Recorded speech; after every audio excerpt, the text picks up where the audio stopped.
na sa Jolly Town. Tara, dito walang tigil ang saya. The Jolly Friends are here for you to help make your wishes come true. Jollibee's wish came true one day when a shooting star came his way.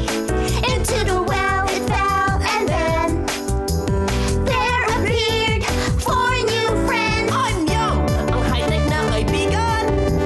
Hetty here to bring some cheer. Go, Hetty! Papa Sports ang paborito ko, yeah! I'm Twirly, sing and dance with me. And me, si best friend Jollibee.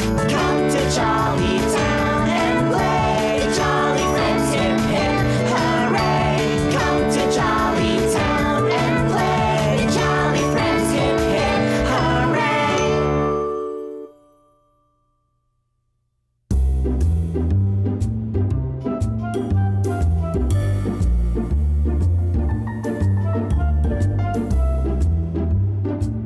Ay, ang tagal-tagal ko na dito sa shelf. Wala na nagbabasa sa akin. Si Karina, laro lang ng laro. Pagdating niya galing sa school, puro comics ang binabasa. O nanonood lang siya ng TV maghapon. Ay, sana basahin uli ako ni Karina. Marami pa akong magagandang kwento para sa kanya.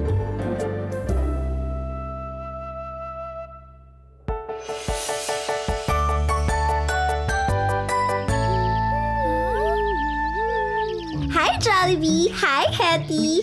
Anong pinapanood niyo sa Wishing Well? Si Billy the Book. Nalulungkot siya kasi hindi na siya binabasa ni Karina. Ha? Ang sarap kaya magbasa ng iba't ibang kwento tungkol sa mga prinsipe at prinsesa, faraway lands, people and animals from all over the world. Lalo na pag si Hetty ang nagkukwento. Kahit walang pictures, nakikita ko ang nangyayari sa isip ko. Alam ko na! Dalin natin si Billy the Book at si Karina sa storytelling time natin. Ipakita natin kung gaano kasayang pagbabasa at marami siyang makikita kahit walang mga picture sa libro. Yes! That's a great idea! Good thinking! Wishing well, wish ko ito pa rin. Kay Billy the Book, ako'y dalhin. Sino po yan? Si Jollibee. Hi, Jollibee! Hi, Karina! Lika, tuloy ka! Meron kaming storytelling time sa garden ko at naghahanap kami ng bagong librong babasahin. Pwede ba kaming makahiram sa'yo? Sure! Ang dami kong books dyan sa shelf. Pumili ka lang.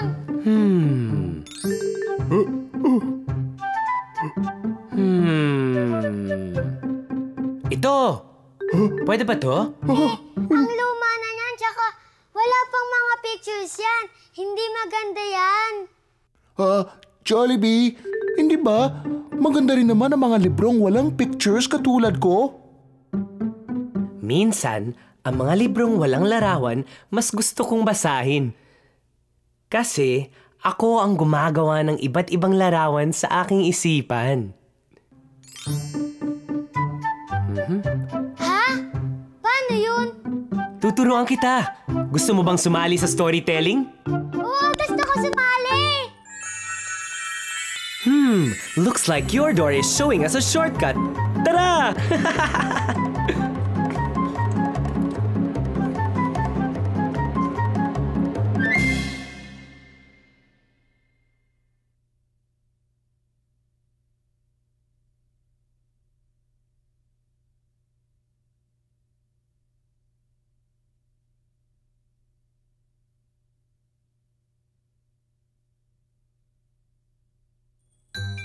Wow!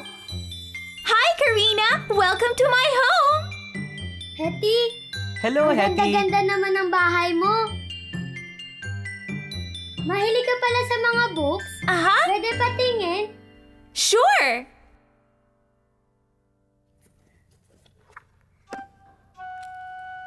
Ay, walang mga litrato. Ayoko nito.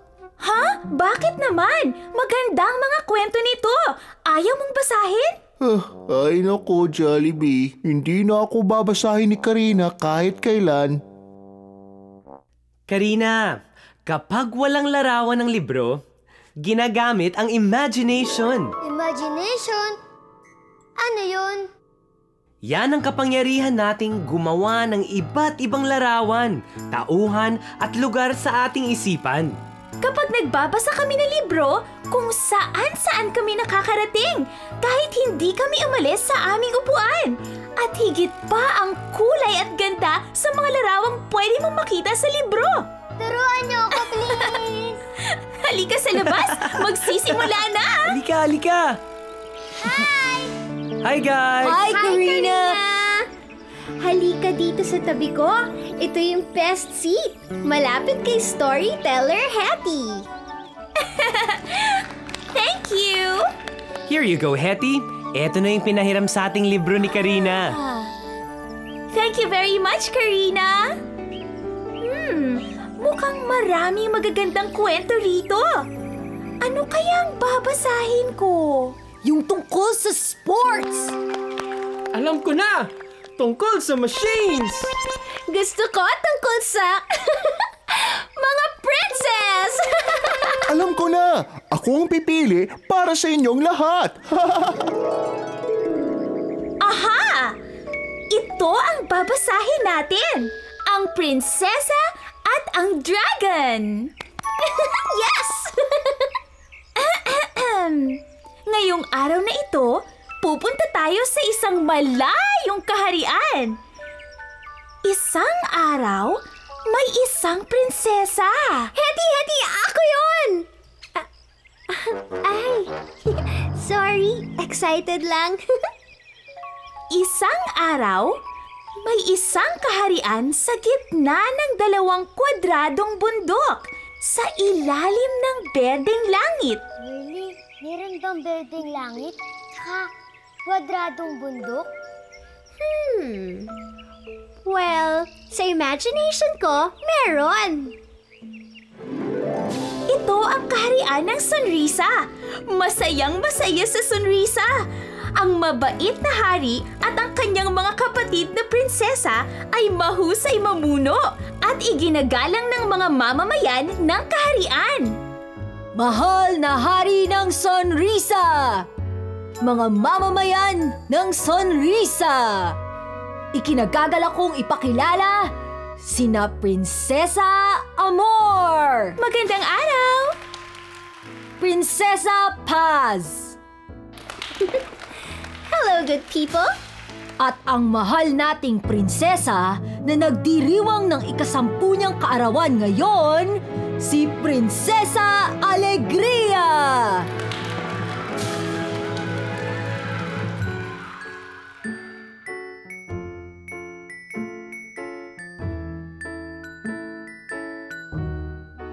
Lahat ay nagsasaya. Maliban sa matandang engkantadang nakatira sa tuktok ng kwadradong bundok. Wala na akong narinig sa kaharian ng Sonrisa, kundi awitin at tawanan. Masakit na ang aking mga tainga. Patitigilin ko ang kanilang kasiyahan. Dragon! Dragon! Dragon! Dragon! Good morning, Encantada! Good morning ka dyan. Bumangon ka at may uutos ako sa'yo. Kain muna tayo. Nagugutom ako eh. Huwag mong painitin ang ulo ko. Kunin mo si Prinsesa Alegria at ikulong sa toleng bato. Opo, Encantada. Sorry, Encantada. Excuse me. Lipat! Dali!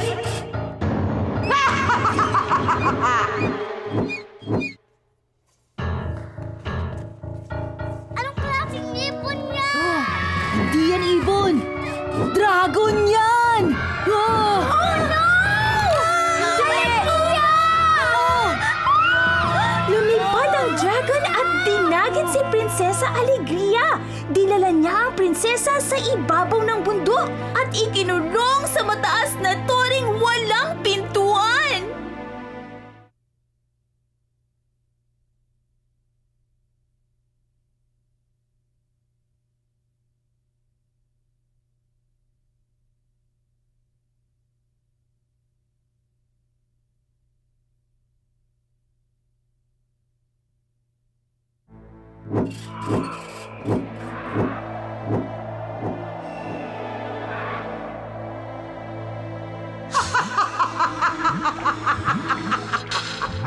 Ngayon, wala nang ngingiti o tatawa sa kaharian ng sonrisa.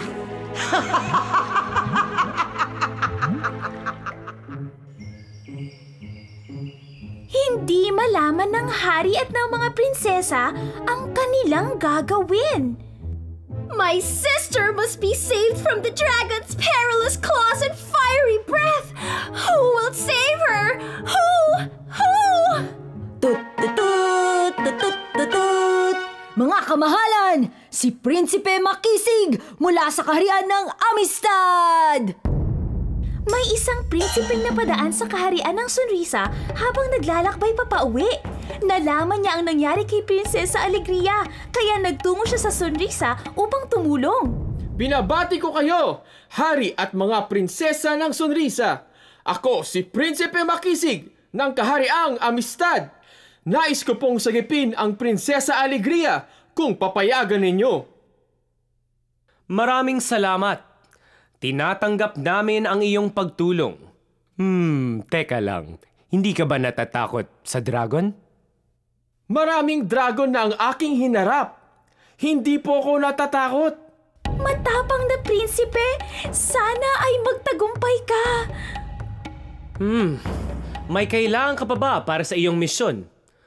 Pwede kitang pahiramin ng pinakamatalas na espada.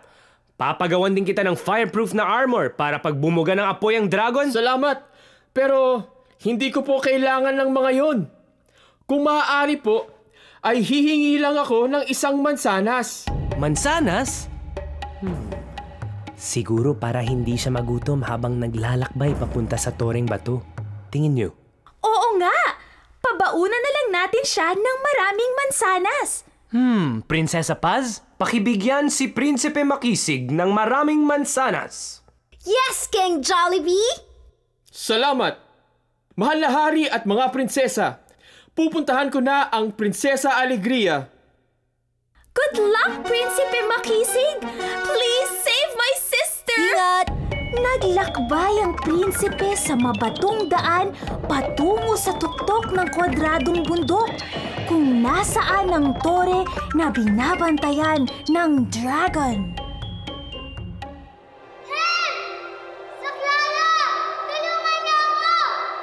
Huwag mag-alala, Prinsesa Alegria! Sasagipin kita mula sa dragon!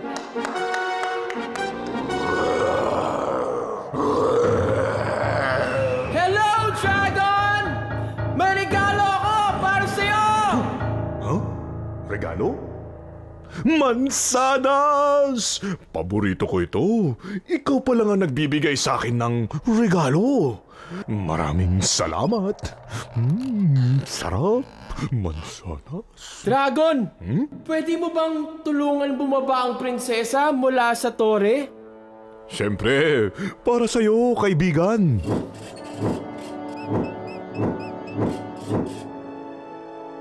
Maraming salamat, Prinsipe. At sa'yo rin, Dragon. Mabait ka pala eh. Kala ko, kakainin mo na ako. Hindi vegetarian ako. Prutas at gulay lang ang kinakain ko. Sige, Dragon! Ihahatid ko na si Prinsesa Alegria sa kanyang kaharian. Ihahatid ko na kayo. Malubak yung daan eh. Sumakay kayo sa akin. Salamat, Dragon. Tara!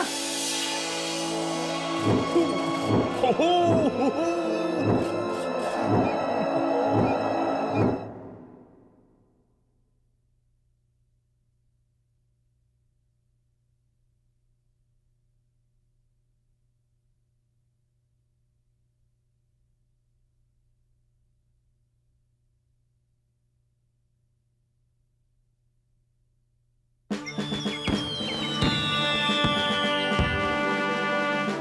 Dahil sa katapangan at kabaitan ni Prinsipe Makisig, nakabalik si Prinsesa Alegria sa ating kaharian! Mabuhay si Prinsesa Alegria! Mabuhay! Mabuhay si Prinsipe Makisig! Mabuhay din ang mabait na dragon! Thank you. Salamat.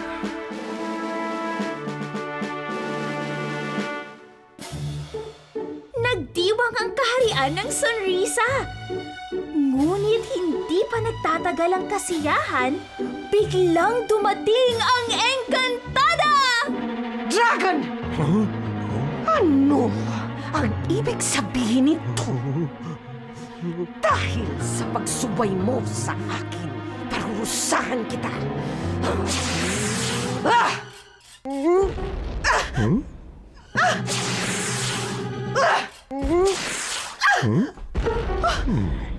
Ano nangyari sa kapangyarihan ko? Walang bisa sa aming kaharian ang mahika kung ginagamit ito para sa kasamaan.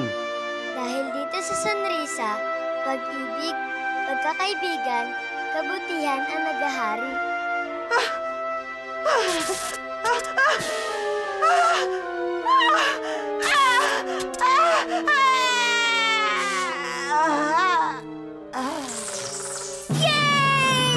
Good job! Wala na ang Evil Encantada! Ituloy ang kasiyahan! Nagsaya ang buong kaharian hanggang sa lumubog ang araw sa gitna ng 2 kwadradong bundok sa ilalim ng berdeng langit. The end. Masarap nga magbasa ng libro kahit wala mga litrato. Ang gaganda ng mga larawan nakikita ko sa aking isip. Yan ang kapangyarihan ng ating imagination. Just by reading a book, your mind can travel to faraway places and see wonderful sights. You can be anything you wish to be. Makapangyarihan ng ating isipan, tunay na makulay ang mga larawan. Aklat ay buklatin at iyong tuklasin, iba't ibang daigdig. Magagandang tanawin. Imagination, imagination. Saan mo gustong magtungo? Halina't maglakbay sa libro.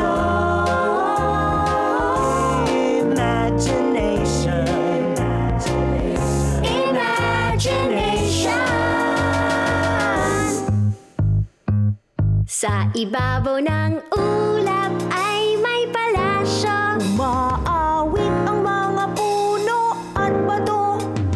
Higante at langgam ay magkaibigan. Sabay sumisikat Ang araw at ang buwan. imagination, imagination. Saan mo gustong magtungo? Halina't maglakbay sa libro. Imagination, Imagination. Ako'y isang reyna ng kaharian. ako'y matapang na leon sa kagubatan. Ako'y isang sirena sa karagatan. Kami ay astronaut sa kalawakan. Imagination, imagination. Saan mo gustong magtungo? Halina't maglakbay sa libro. Imagination, imagination.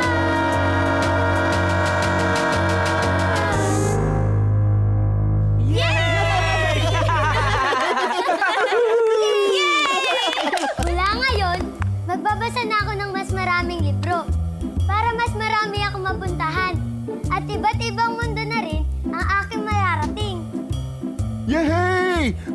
Thank you! Yay! Oh, ibabalik ko na sa'yo ang maganda mong libro. Huwag mo itong pababayaan, ha? Kasi kahit bago o luma ang libro, ang mga kwento nito ay laging magbibigay sa atin ng saya. Yay! Oh, anong favorite part niyo dun sa story? Ako? Yung nagsasayaw yung mga prinsesa! Mas maganda siguro kung may dalang gadgets yung prince, tulad ng portable ladder na abot sa bintana ng tower. O kaya shield na nagiging spaceship. Woohoo! Okay yun ah. Ikaw, Karina, anong favorite part mo? Karina? Karina? Saan na siya? Saan na si Karina? Saan siya nagpunta? Isang araw, sa isang gubat, nagtipon-tipon ang mga makulay na hayop.